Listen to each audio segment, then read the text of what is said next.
Irmãos, eu tenho uma rápida mensagem que eu quero deixar com vocês.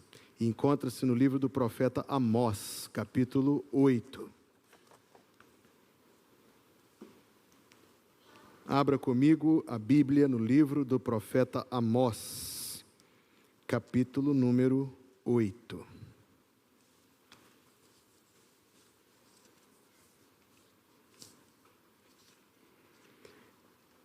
Você não se importará se eu te pedir para ficar em pé para lermos a palavra de Deus.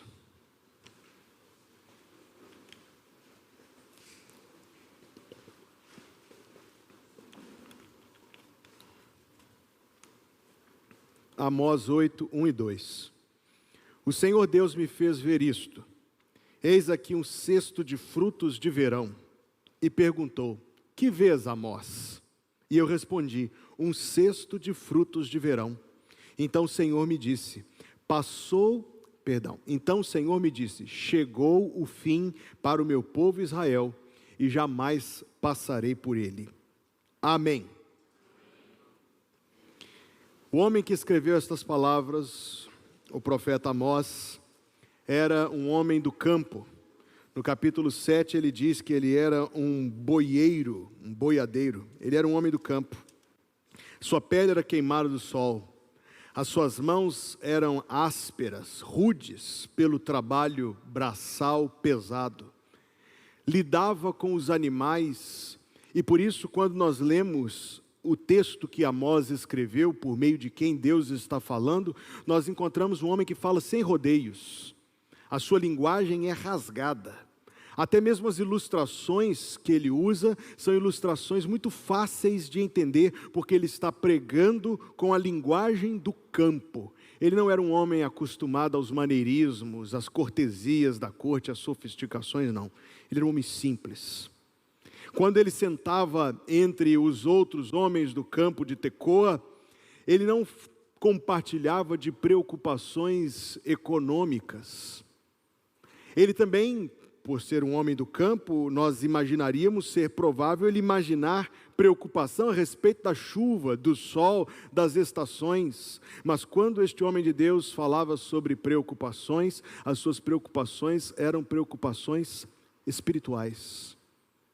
Ele estava preocupado não se ia chover, se ia colher, ou então com políticas ou procedimentos governamentais. Amós estava preocupado com o estado do seu povo aos olhos de Deus. Enfrentou todo tipo de rejeição. Foi publicamente, oficialmente perseguido pelo rei de Israel. E após esse último embate é que vem esta visão. A Nova Versão Transformadora coloca esses dois versículos assim: em outra visão, o Senhor soberano me mostrou um cesto cheio de frutas maduras e perguntou: Amós, o que você vê? Respondi: um cesto cheio de frutas maduras. Então o Senhor disse: assim como essas frutas, o povo de Israel já está maduro, não voltarei a adiar o seu castigo. Primeira palavra para nossa reflexão essa noite é a palavra fruto. Na Bíblia, fruto é uma linguagem usada para se referir sempre ao desdobramento, ao efeito, à consequência, ao resultado, àquilo que vem de outra coisa. A visão de Amós não era um cesto de sementes, era um cesto de frutos. Na solenidade desse alerta estão também as palavras do apóstolo Paulo na carta aos Gálatas, capítulo 6, versículo 7, ele diz: não vos enganeis, Deus não se deixa escarnecer, porque tudo o que o homem plantar, isso ele ceifará. Então a mensagem do profeta Amós, a qual nós dirigimos o nosso olhar esta noite, é uma mensagem sobre frutos. Todas as nossas ações e as escolhas que nós fazemos amontoam fruto inevitável, fruto impostergável, fruto intransferível. A forma como cada um de nós vive a sua vida hoje, especialmente em relação a Deus, há de ter os seus frutos. Tudo que o homem plantar, isso ele também ceifará. Quando Paulo diz não vos enganeis, é porque eu penso que na avaliação das ações de cada um de nós, o mais normal a fazer é nós nos enganarmos e chamarmos a semente de uva de semente de limão, a semente de limão de semente de melancia de semente de abacate. É evidente que não fazemos isso quanto às frutas, mas fazemos isso quanto às ações. E justificamos e damos explicações vãs, ou arrazoados, que tentam diminuir ou alterar o efeito, ou pelo menos a forma como vemos e a nossa reação emocional. Mas Deus é muito objetivo no seu trato das coisas. Aquilo que o homem planta, ele colhe. A visão fala de frutos, fala do desembocar das nossas ações, fala do caminho aonde nossas escolhas levam. Sementes não enganam. Nós podemos nos enganar, mas ações são objetivamente reconhecíveis, especialmente aquelas que caminham contrárias à vontade de Deus para a nossa vida. Segunda palavra para a nossa reflexão essa noite é a palavra tempo. O profeta do campo sabe que entre a semente e o cesto transcorre o período de crescimento, de frutificação, de maturação do fruto até a hora de ele ser apanhado, de ele ser colhido. Por isso, não imagine que a aparente demora de Deus em trazer justiça seja complacência. Porque nós, da nossa perspectiva e ponto de vista, somos incapazes de corretamente interpretar, entender e avaliar a sabedoria divina. Então, esta mensagem, esta visão do profeta Amós é um alerta a que nós encaremos o tempo de vida que Deus nos dá com seriedade. O apóstolo Pedro falou sobre isso. O Senhor não retarda o seu julgamento, mas é longânimo para convosco, não querendo que nenhum de vós se perca, mas que todos venham à vida eterna. Que palavra é esta? É que se Deus correspondesse imediatamente com juízo, ou para trazer numa linguagem ainda mais eloquente, se Jesus Cristo já tivesse retornado para nos buscar, estaria fechada a porta da salvação. Então Deus dá tempo para o arrependimento, tempo para que cada um possa ouvir e responder ao chamado do Evangelho, que é o de se converter, de se arrepender dos pecados, de se entregar a Jesus, e o tempo deve ser visto com seriedade, e deve ser visto como oportunidade de ser salvo, mas para aqueles que já são salvos, oportunidade de levar a salvação a mais alguém. Oportunidade de fazermos conhecido o Evangelho de Jesus Cristo por mais um ou muitos que ainda não o conhecem. É o tempo que Deus nos tem dado. Existe uma razão pela qual Deus não nos arrebatou no instante da nossa salvação. É para que nós o sirvamos no transcurso, ao longo da nossa vida, da nossa peregrinação nesse mundo. Então a terceira palavra-chave para a nossa reflexão esta noite é a palavra juízo. Frutos, depois de apanhados, são avaliados, e se separa o fruto bom do fruto ruim. E aquilo que é ruim é descartado, e aquilo que é bom é aproveitado. Do começo ao fim, a visão é muito clara, como é sempre muito claro, sempre são muito claros os escritos do profeta Amós, mas um detalhe passaria despercebido para nós falantes da língua de Camões do português. É que em hebraico a expressão frutos de verão, em hebraico kaitz, soa parecido com a palavra fim ou término, que em hebraico é kaetz.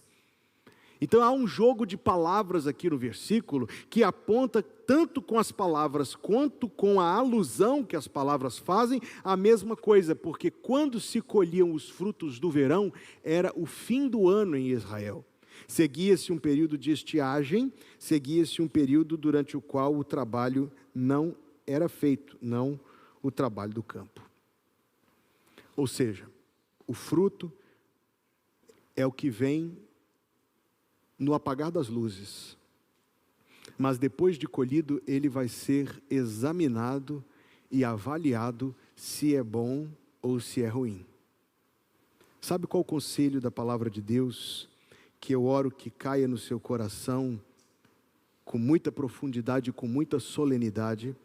São as palavras, a recomendação de Paulo a Timóteo: procura apresentar-te a Deus aprovado. Porque o mesmo Paulo escreveu que todos nós compareceremos ante o tribunal de Cristo. De uma forma de me expressar, uma figura de linguagem, todos os dias eu faço um número de escolhas. Escolhas quanto ao convívio com minha esposa e com minhas filhas. Escolhas quanto àquilo que eu dou prioridade no uso do tempo. Escolhas com relação a Deus, no que diz respeito a orar, ou hoje não vou separar tempo para orar. Ler a Bíblia, ou hoje não vou separar tempo para ler a Bíblia. É que a gente não diz isso, a gente diz: eu estou muito ocupado, hoje está meio apertado, eu faço isso mais tarde. Todos os dias nós fazemos escolhas pequenas ou grandes. Antes da refeição eu quero honrar a Deus fazendo uma oração, bendizendo o Senhor que me tem dado o pão de cada dia. Ou não, estou com muita pressa, não estou pensando nisso, vou encher a barriga de comida. Todos os dias nós fazemos escolhas quanto a Deus, quanto aos outros em nossa vida, e pode parecer que é como uma moeda jogada no poço que você nunca mais vai encontrar. Mas não é. É uma semente jogada no fértil solo da existência. Fértil, porque semente nenhuma se perde. Ação nenhuma é inócua, é desvestida de valor ou de significado. Então, de alguma forma, eu também carrego aqui uma cesta. E nessa cesta estão sendo colocados os frutos das minhas ações. E um dia, quando Deus me chamar, quando chegar o fim do verão para mim, isto é, o dia em que Deus me convocar, disser meu nome lá em cima, e a minha vida nesse mundo terminar, eu vou chegar diante de Deus, figurativamente falando, com um cesto em mãos. E nesse cesto estarão os frutos. Quais frutos? Os frutos das sementes que eu plantei todos os dias. E aí elas vão ser examinadas. E aí elas vão ser separadas, as boas das ruins. Todos nós compareceremos ante o tribunal de Cristo. Já te ocorreu esse pensamento que um dia você vai comparecer ante o tribunal de Cristo para prestar contas, para dar relatório, para apresentar a forma como você fez uso das bênçãos de Deus, da vida que Deus te deu e de todas as oportunidades de ser uma bênção e de fazer coisas boas? Já te ocorreu esse pensamento? Porque há duas coisas que nós precisamos ressaltar sobre esta verdade. A primeira é que se nós não estivermos refugiados em Jesus como nosso Salvador, lavados pelo seu sangue, revestidos da sua justiça, nenhuma desculpa satisfará. Os frutos serão reprovados, e não somente os frutos, mas se Jesus não for o meu Salvador, eu serei reprovado, e Deus não me aceitará na sua presença. Então, primeiro de tudo, e que Deus dê entendimento a todos que estão ouvindo esta mensagem, nenhum de nós sabe a hora em que nós vamos apresentar a Deus o cesto com os frutos da nossa vida. Mas para que possamos receber de Deus acesso à sua presença, só há um caminho: o sangue de Jesus que Ele derramou na cruz. Converter-se ao Evangelho, arrepender-se dos seus pecados e crer nele para a vida eterna. Mas há uma segunda coisa que concerne a absolutamente cada pessoa aqui presente. Nós, eu repito, somos como pessoas carregando um cesto. Um dia nós vamos nos apresentar diante de Deus. É a soma da nossa vida. É o resultado de todas as escolhas que fizemos.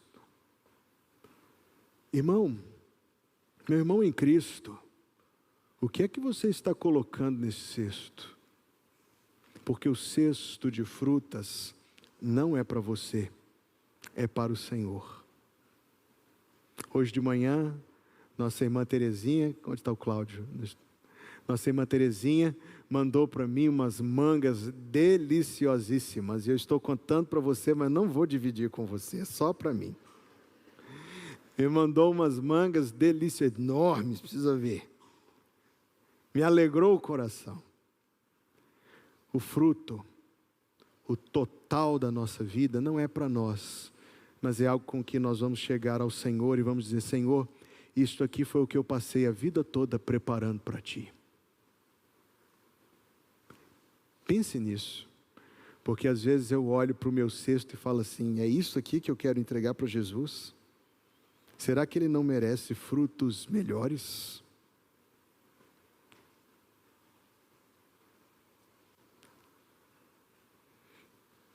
Quando Deus diz a respeito da nação de Israel, a sua avaliação foi de desaprovação. Assim como essas frutas, o povo de Israel já está maduro, não voltarei a adiar meu castigo.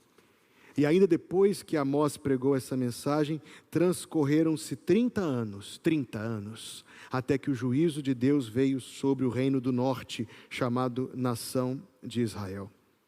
Não pensemos, à luz de tudo que ouvimos aqui esta noite, é impossível pensar que a mensagem de Oséias voltou vazia, porque Deus diz que a sua palavra não volta vazia. Eu tenho certeza que muitos dos contemporâneos de Amós ouviram essa mensagem e pela mensagem se converteram, se arrependeram, deixaram seus maus caminhos e retornaram ao Senhor. Mas infelizmente, tenho certeza que muitos, e dentre eles o rei daquela nação, rejeitaram a mensagem, trataram-na com indiferença, endureceram o seu coração.